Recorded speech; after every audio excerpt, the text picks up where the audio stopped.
What's good, man? What's good? Let's get into it, man. Let's get to the real uncut version of this Drew League LeBron James bullshit. Let's get to it, man.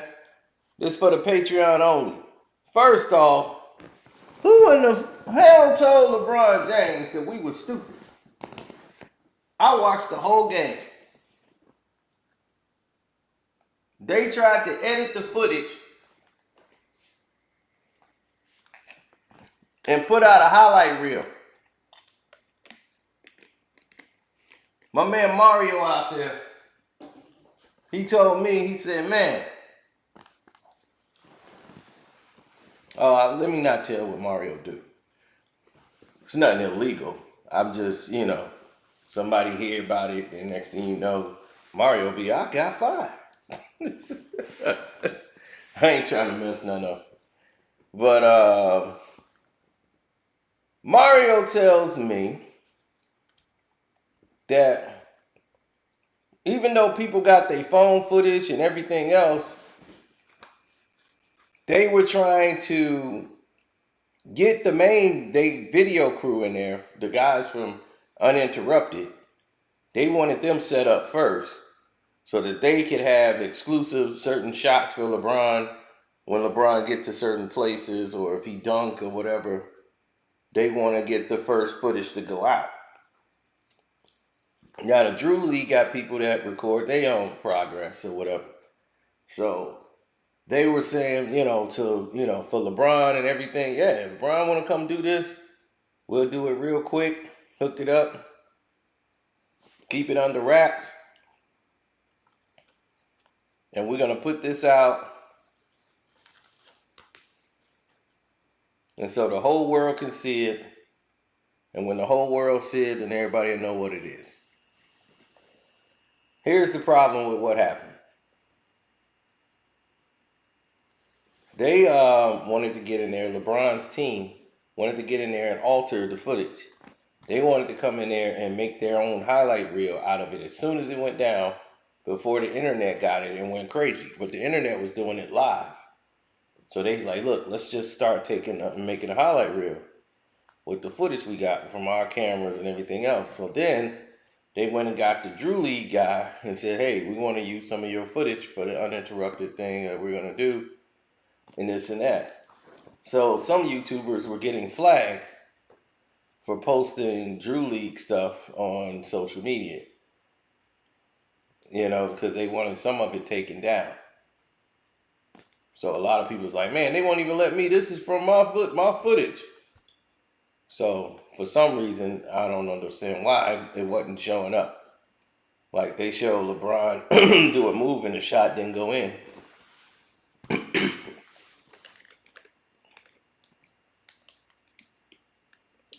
And Mario was telling me that another one of our friends there who actually work with the NBA and work with the Drew League, and he actually has a position. We can't even say his name. He talked to him, and Mario said, hey,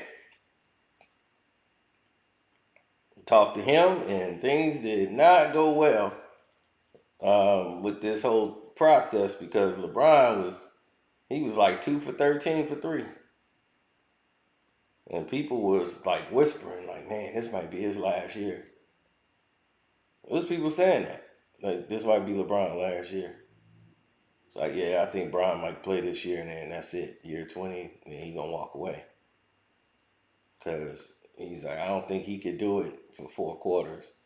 He's like, man, he's dead tired. And he's like, these guys are not even really in shape. Like in professional basketball shape. And this dude's been working out like forever. And these guys are able to stay step in step with him.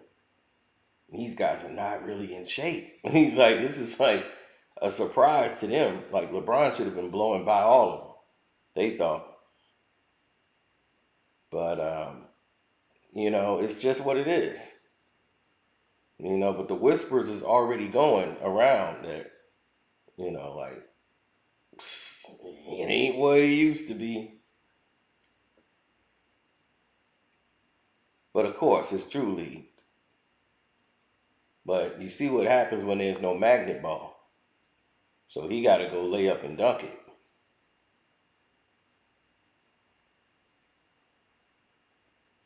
Um, Looking at everything in totality, I say this to LeBron James because I know somehow he's going to hear it. Dude, you washed. You are washed. You are done. I don't care how many points. Your road to the top, it's over, bro. You ain't number one. You're done. Take a lap, hit the showers. You're done. You had a nice run. It's over, bro. Step aside and let the real ballers play. You thought everybody was going to go and cater to your bullshit, and they didn't. They didn't care about nothing you was going to do. They didn't give a shit. They said, man, F you. This is how it's going down.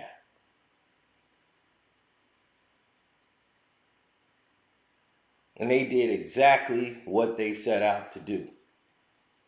And I loved every minute of it that you barely on a super team on the Drew League.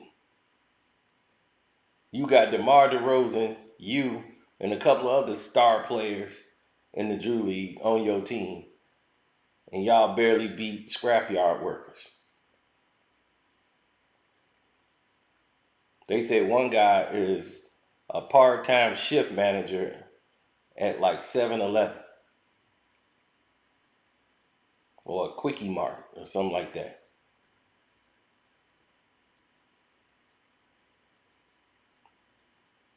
And he played a little college ball, meaning junior college. And that was it for him. So that's your legacy right now. You was tired, you were wore out, and you look like shit. I saw you, and I showed the world. But y'all trying to come in and dominate the footage. Y'all ain't finna dominate shit. Because it was public and people had their cell phones. And y'all can't sit there and tell them what they can't post and can post. And they right there. So my thing is, let's start shifting the narratives. Let's start putting things into perspective where they need to be.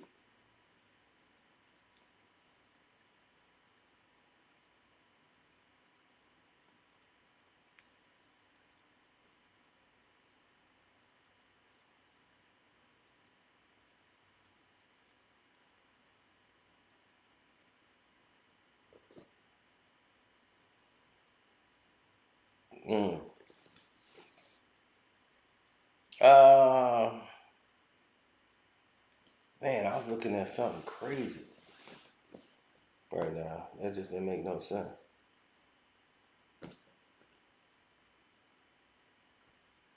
I never really. They had this person who's like a relationship guru,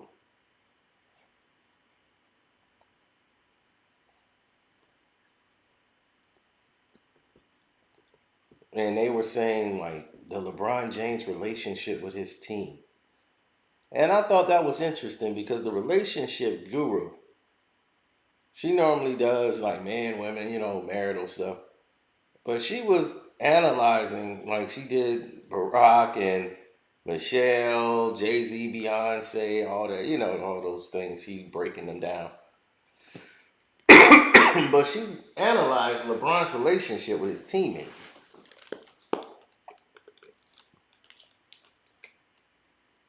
And it was very interesting.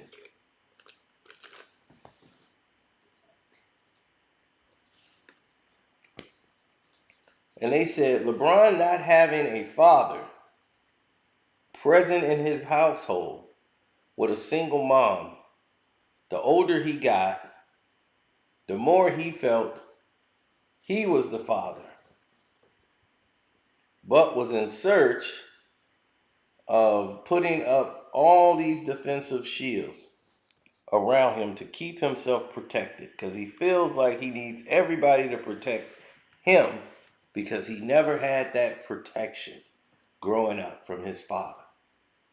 He felt like he had to be the man of the house at a young age, but he also feels vulnerable and feel like people can see through him. So he always wants that shield around him. So that's why he gets all those superstar teammates around him because he needs that protective shield. He can't stand alone and fail all on his own and take it all on his shoulders. He's too vulnerable for that.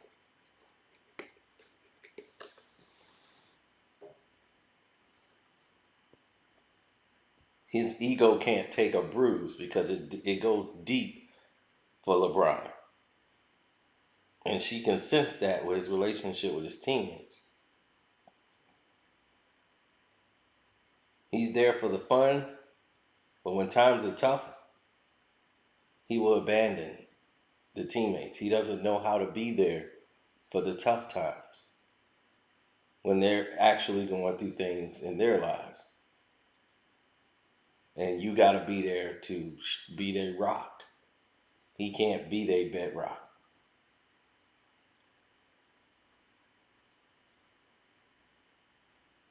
And I thought that was very interesting.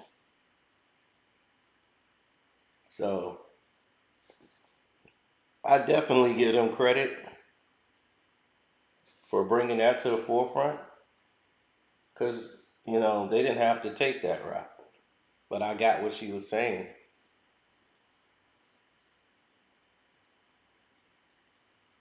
And it's the way he carries himself. And she analyzed the way the team, the body language, the relationships, the handshakes, everything. She says all of it you can see when they are walking out to the tunnel just to go to go play or shoot arounds, anything. You can tell all the signals are there.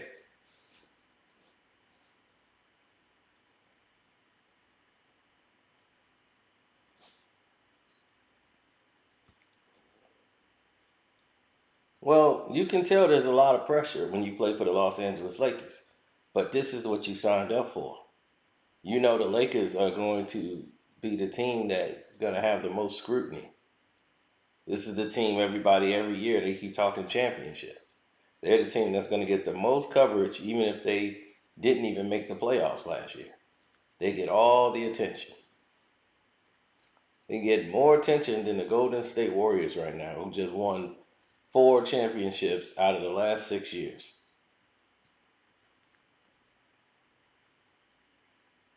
But yeah, all the attention is going to LeBron and his crew because they can't live without each other. He's a big baby, and they need that baby to bring in money. So that's the only reason he's still on the Lakers is they want him to break the record, Kareem's record, wearing a Lakers jersey. That's it.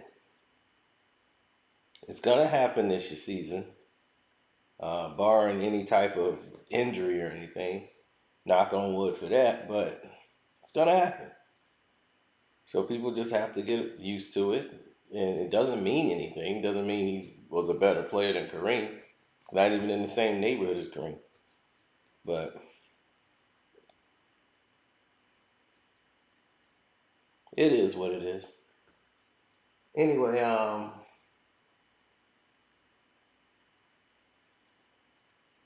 gonna head back and get some more work done. Just wanted to let y'all know. LeBron lose chips all the time, B.